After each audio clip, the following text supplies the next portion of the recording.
Finance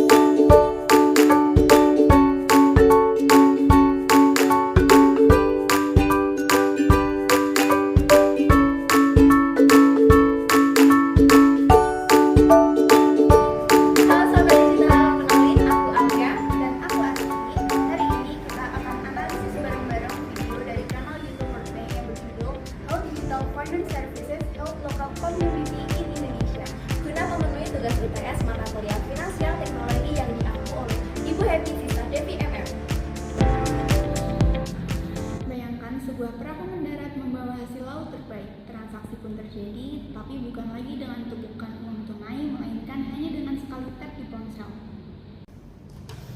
Di daerah pesisir, di tengah tantangan sinyal dan kebiasaan lama, bagaimana layanan keuangan digital itu benar-benar mengubah cara nelayan dan pedagang kecil itu melakukan transaksi. Hari ini kita akan menyelami implementasi teknologi yang membawa keadilan dan transparansi finansial di sektor perikanan. Kita akan bongkar tuntas apa aja yang menjadi masalah di lapangan, hambatan terbesar dan peluang emas yang muncul dari digitalisasi ini. Yuk kita bahas sedikit inspiratif dan temukan solusi praktisnya. Yang pertama, dari sisi sosial, yaitu literasi dan kepercayaan digital itu masih rendah di kalangan nelayan. Nelayan masih terbiasa dan merasa nyaman dengan transaksi tunai.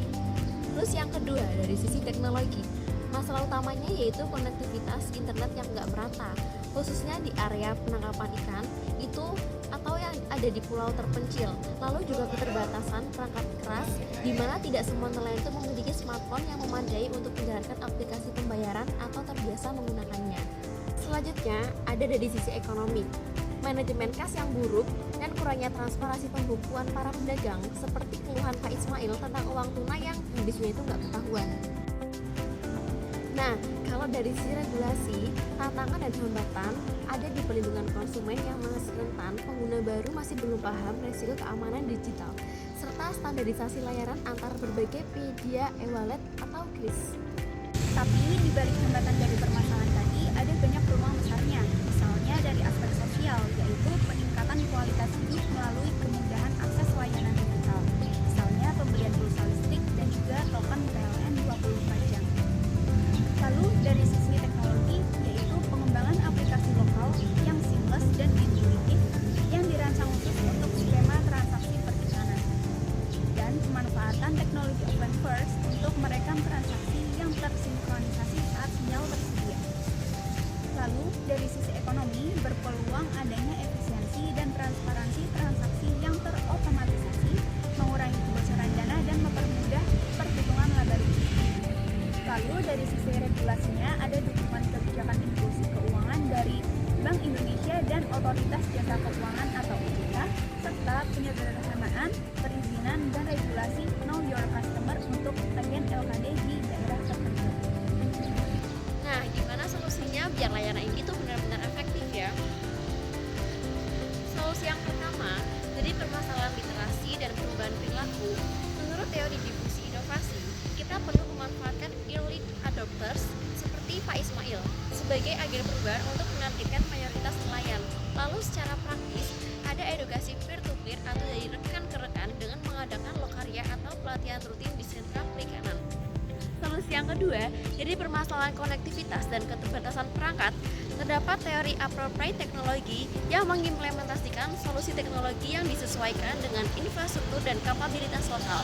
Secara praktis dapat dilakukan program subsidi smartphone, yaitu bekerjasama dengan penyedia telekomunikasi untuk memberikan paket bundling smartphone dan data khusus nelayan, serta instalasi micro base station, yaitu pemasangan menara mini atau reporter sinyal di pelabuhan. Yang ketiga, dari permasalahan manajemen kas yang buruk dan biaya transaksi.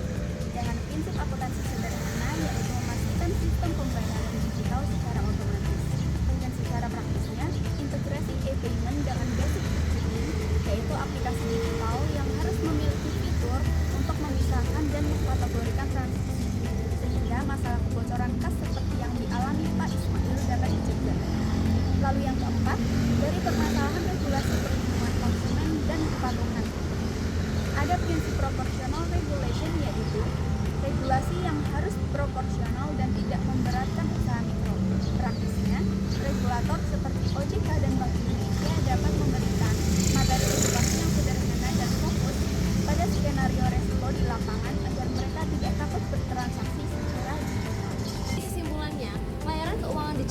bukan cuma soal teknologi, tapi juga tentang perubahan sosial dan ekonomi.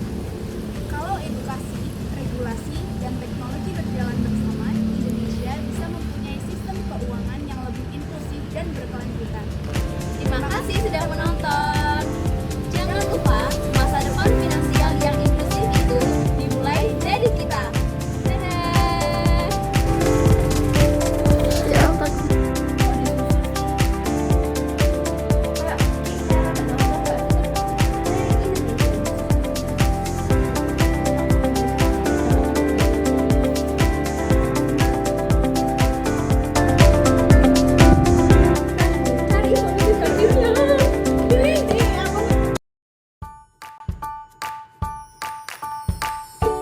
Cari